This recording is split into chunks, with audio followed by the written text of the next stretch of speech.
"Oh, sorry, my son accidentally damaged your car."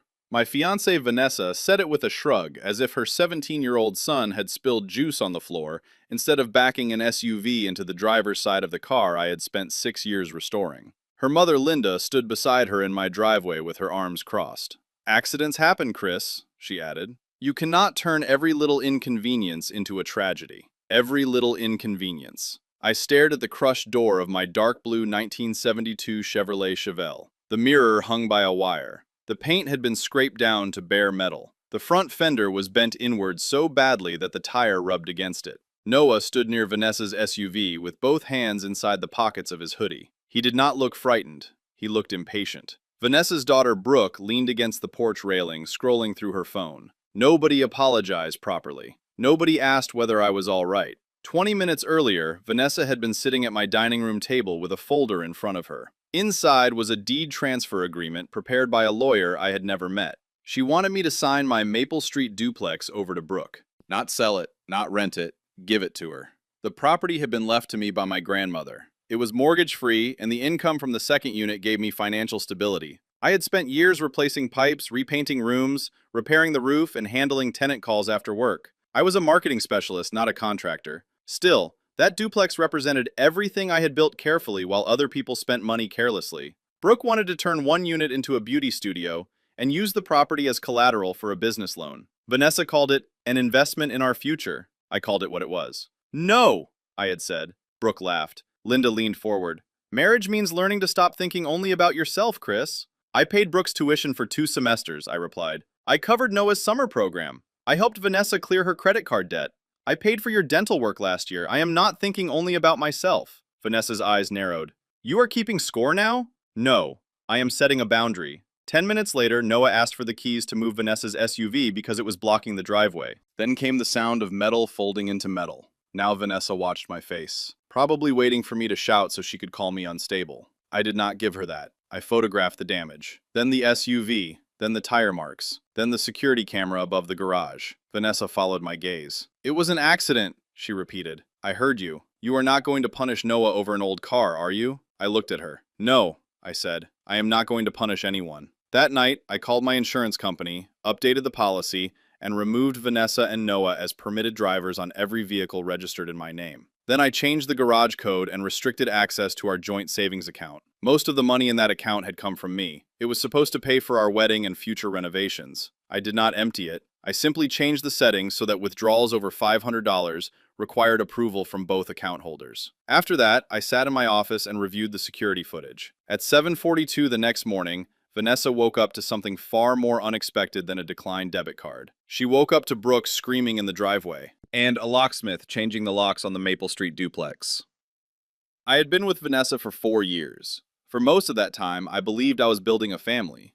Looking back, I was building a system in which everyone had a role except me. Vanessa was the soft-spoken negotiator. She never demanded money directly. She approached every request with a sigh and a tired smile. Brooke is struggling. Noah feels left out.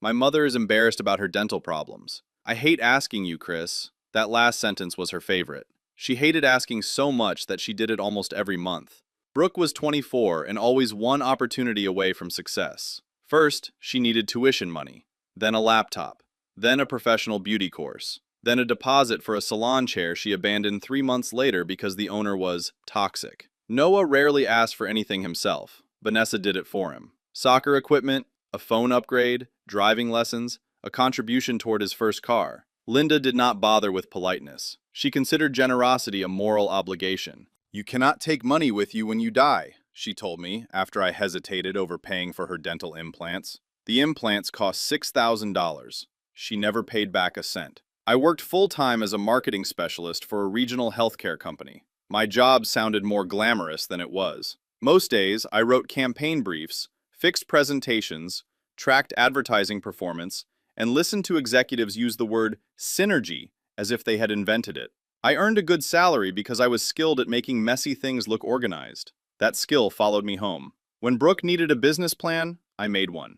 When Noah applied for a summer internship, I rewrote his ESM. When Linda decided to sell candles online, I designed a logo and spent 2 Saturdays taking product photos in my kitchen. When Vanessa's car needed repairs, I paid the mechanic. When the family wanted a weekend vacation, I booked the hotel.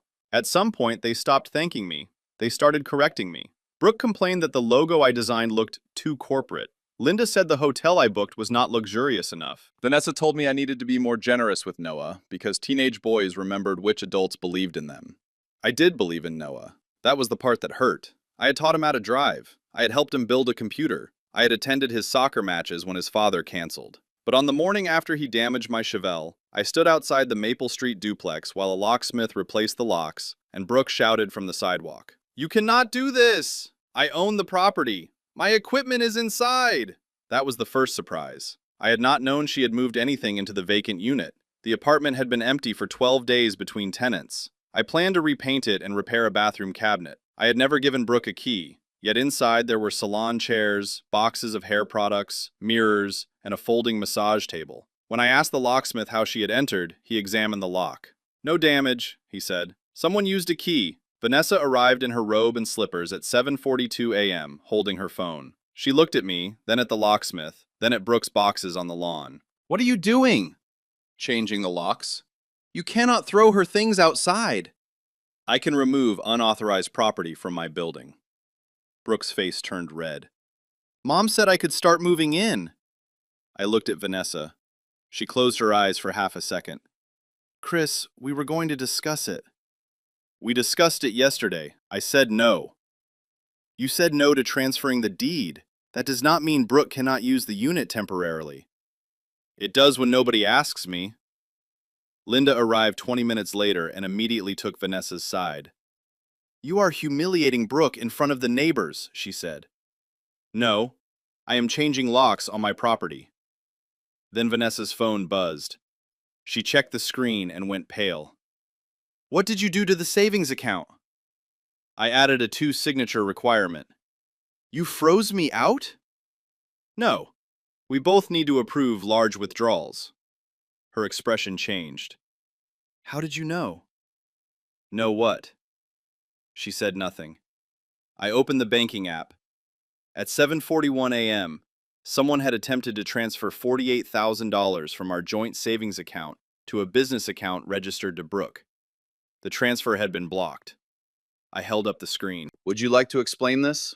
Brooke looked away. Linda suddenly became silent. Vanessa stared at me for several seconds.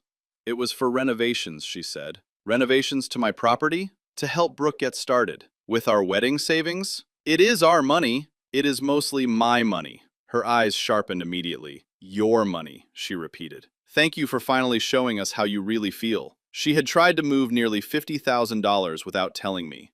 Yet somehow I was the selfish one. I told Brooke she had until noon to collect her things. Then I drove to work. By lunchtime, Vanessa had posted on Facebook. She did not use my name, but she did not need to. Sometimes the person who promises to build a future with you reveals that everything was always about control. "Love should never come with financial chains." Linda commented first. "A generous heart cannot be taught." Brooke added, "Some men want applause for doing the bare minimum." Then she posted a photo of my damaged Chevelle. "Imagine caring more about an old car than the people you claim to love." By evening, relatives I barely knew had joined in. One cousin said Vanessa had ignored red flags for too long. An aunt called me emotionally abusive. Someone I had met once at Thanksgiving said I was obsessed with money. Vanessa watched the comments pile up without correcting anyone. That night, she slept at Linda's house. I stayed home and kept digging. The security footage was clear. Noah had not damaged my car by accident. He opened the SUV door, looked toward the porch, and waited. Brooke stepped into the frame. The camera did not catch every word, but it caught enough. "Not too hard," she said. Noah shook his head. Brooke said something else. Then Noah got behind the wheel, reversed slowly, stopped, adjusted the angle, and pressed the accelerator. The SUV struck my Chevelle. He pulled forward. Brooke inspected the damage, then she smiled. The second recording came from the side entrance. Vanessa's voice was faint, but recognizable. "Let him cool down," she said. "He will sign eventually." Linda replied, "He needs to understand that joining a family means sharing." I watched both recordings twice. Then I called my insurance company again and told them the damage might have been intentional. Afterward, I opened the drawer where we kept old cables and backup drives. Months earlier, Vanessa had asked me to recover photographs from an old laptop. I had copied the entire drive onto an external hard disk. I plugged it in. Most of the folders contained normal files. family pictures, tax documents, old resumes. Then I found a folder labeled Maple. Inside were scanned copies of my property records, a draft deed transfer agreement, renovation estimates, a beauty studio proposal, and screenshots from a private family group chat. The oldest messages were from 8 months earlier. Brooke, once Chris signs, I can use the duplex as collateral. Linda, do not rush him. Men like Chris need to believe the decision was their idea. Vanessa, he will do it before the wedding.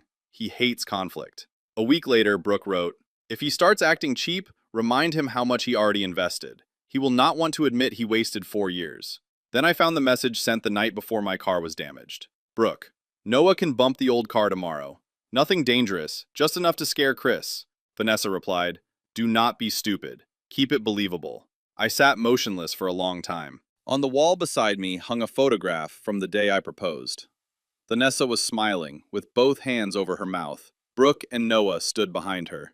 Linda had taken the picture. I used to think it captured the moment I became part of a family. Now it looked like a photograph of people celebrating a successful negotiation. I copied everything. The footage, the bank records, the group chat, the attempted transfer, the deed draft. Then I emailed the folder to my attorney. The next morning, I called someone I had not spoken to in almost 2 years. Brooke's former boyfriend, Ethan. He answered on the 4th ring. When I told him who I was, he went silent. Then he asked, what did she do? Not why are you calling? Not how is she? What did she do? That was when I realized I was not the first person they had tried to corner. Ethan met me at a coffee shop after work. He looked tired before we even started talking. Brooke had told everyone they broke up because he cheated. Vanessa repeated that story at family dinners.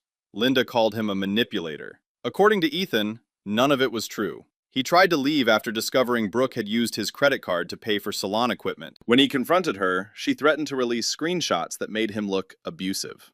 She edits conversations, he said. She takes one message from one argument and attaches it to another. She saves audio clips, too. He pulled a flash drive from his pocket. I kept what I could. The drive contained emails, screenshots, and voice messages. In one recording, Brooke said, if Ethan leaves, I will tell everyone he scared me. People believe women when they sound calm. Vanessa replied, then stay calm. The casual tone made my stomach turn. 3 days later, Vanessa texted me, we need to sit down as a family and resolve this like adults. I replied, Saturday, 6 o'clock, Maple Street duplex. Bring everyone involved. By Saturday afternoon, the vacant unit looked almost normal again. Brooke's boxes were gone. I placed folding chairs in the living room and connected my laptop to the television. Vanessa arrived with Linda. Brooke came next, wearing a cream-colored coat and a hard expression. Noah followed with his hood pulled up. 2 relatives arrived because Linda had invited them as witnesses. I did not object. I wanted witnesses. Vanessa looked around.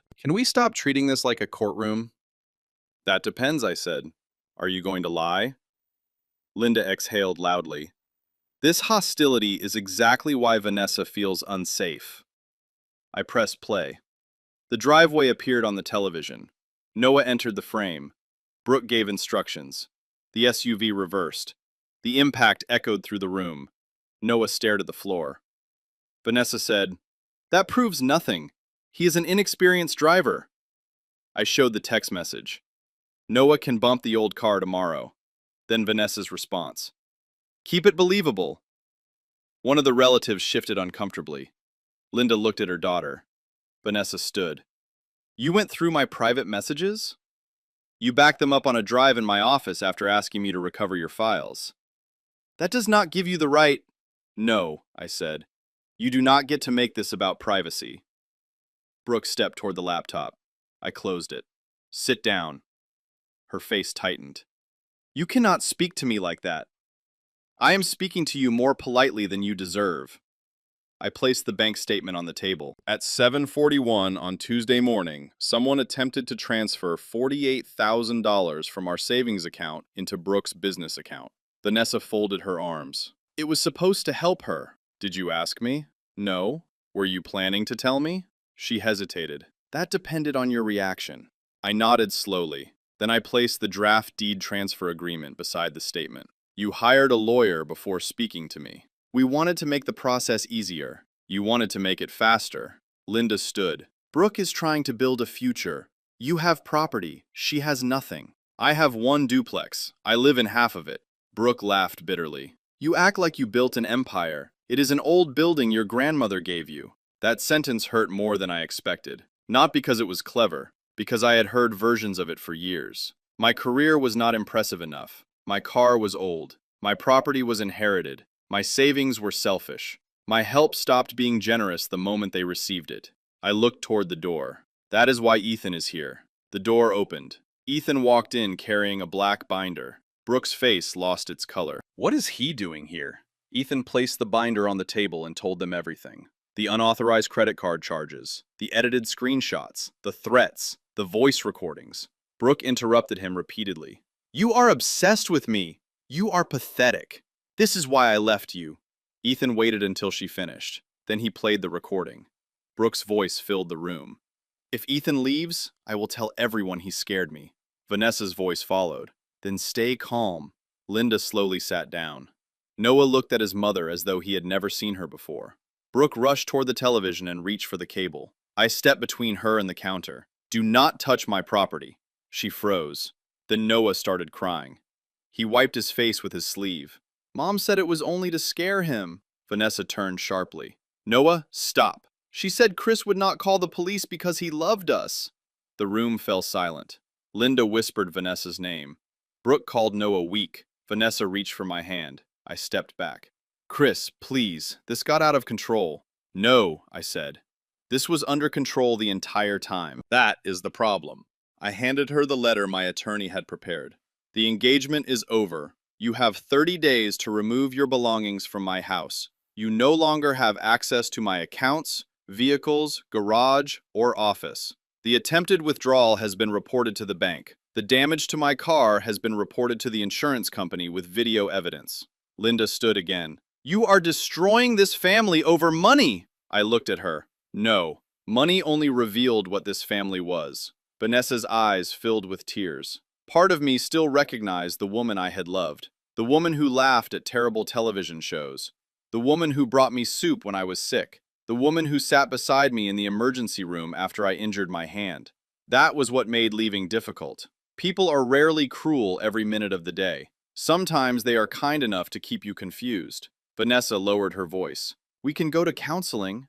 No. You are really throwing away 4 years? I looked at the damaged car through the window. You threw them away, one withdrawal, one lie, and one accident at a time. As I walked toward the door, Brooke shouted, You will regret this when nobody wants you. For years, that sentence would have worked.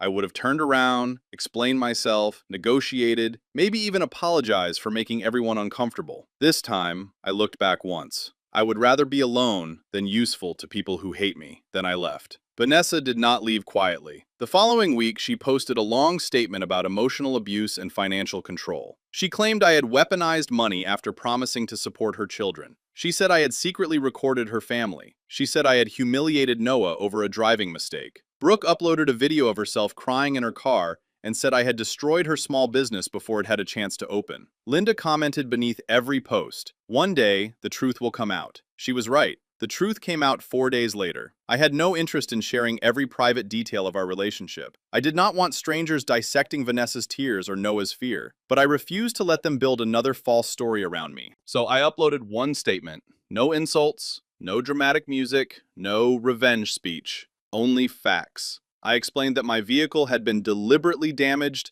after I refused to transfer ownership of my property. I attached a short section of the driveway footage, the relevant messages, and the bank notice showing the attempted $48,000 transfer. I blurred Noah's face and removed his name. He was a teenager who had allowed adults to use him. That did not make him innocent, but it made him different from them. My statement ended with one sentence. Helping someone does not give them ownership of your future. The response was immediate. People who had mocked me deleted their comments. Relatives who had supported Vanessa sent private messages claiming they had never known the full story. One cousin apologized. Another asked me not to involve him because he had only reacted to what Vanessa told him. Linda posted that private matters should remain private. Brooke called me cruel for sharing evidence after publicly accusing me of abuse. Vanessa sent 19 messages in one night. First came anger, then guilt, then bargaining, then nostalgia. Remember our trip to Savannah? Remember when you said you loved being part of our family?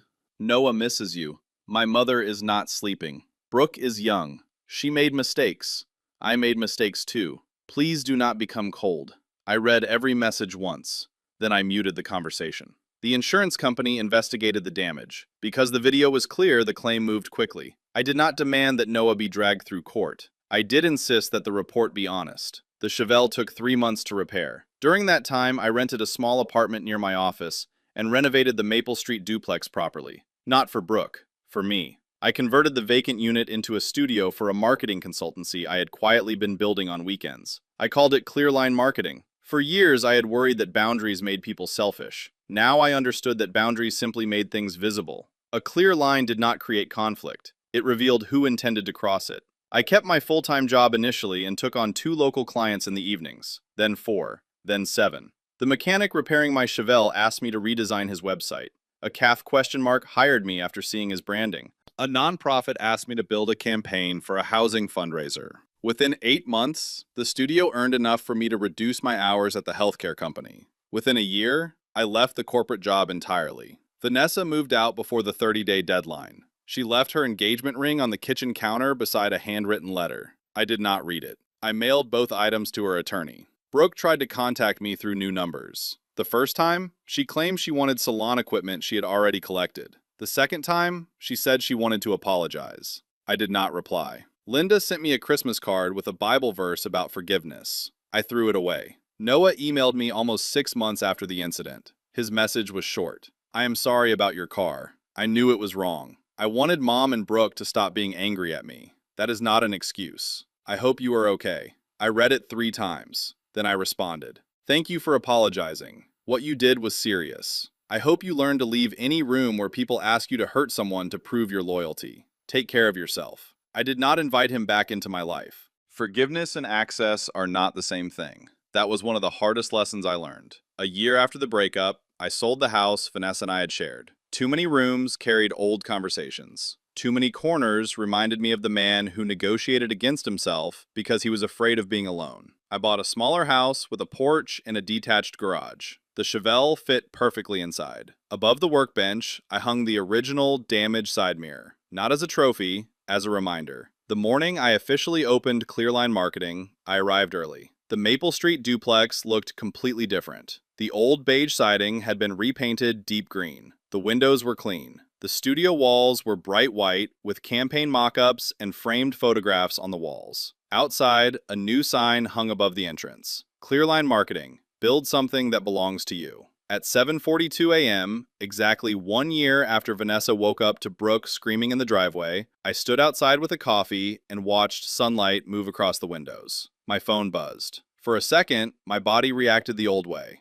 A knot in my chest. A flash of dread. The instinct to prepare for someone else's emergency. But it was only an email confirming a donation. I had used part of the studio's first-year profits to support a local housing program for young adults leaving foster care. Not Vanessa. Not Brooke. Not Linda. Not another relative who confused kindness with permanent access. People who genuinely needed help. People trying to build something of their own. I changed my phone number that afternoon. Only a handful of people received the new one. My clients, my attorney, 2 close friends, the mechanic who repaired the Chevelle. Nobody from Vanessa's family. Sometimes, I still think about the version of myself who stood in the driveway staring at the crushed car door. He believed silence made him weak. It did not. That night, silence was the first honest thing I had given myself in years. I did not scream. I did not threaten anyone. I did not beg them to understand me. I simply stopped funding my own humiliation. I am not proud that I tolerated so much. I ignored warning signs because I wanted a family. I confused being needed with being loved. I thought every sacrifice was proof that I belonged. But I am no longer ashamed of that man either. He was not stupid. He was hopeful. Hope becomes dangerous only when you keep handing it to people who use it as leverage. I am not guilty because they used me, but I am responsible for never becoming their tool again. The Chevelle runs beautifully now. On weekends, I take it out early, before the roads become crowded. The engine has a low, steady rumble that settles something inside me. The repaired driver's door closes with a clean metallic click. No scraping, no hesitation, no damage hidden beneath fresh paint. Just a clear line where the old life ended, and the new one finally began.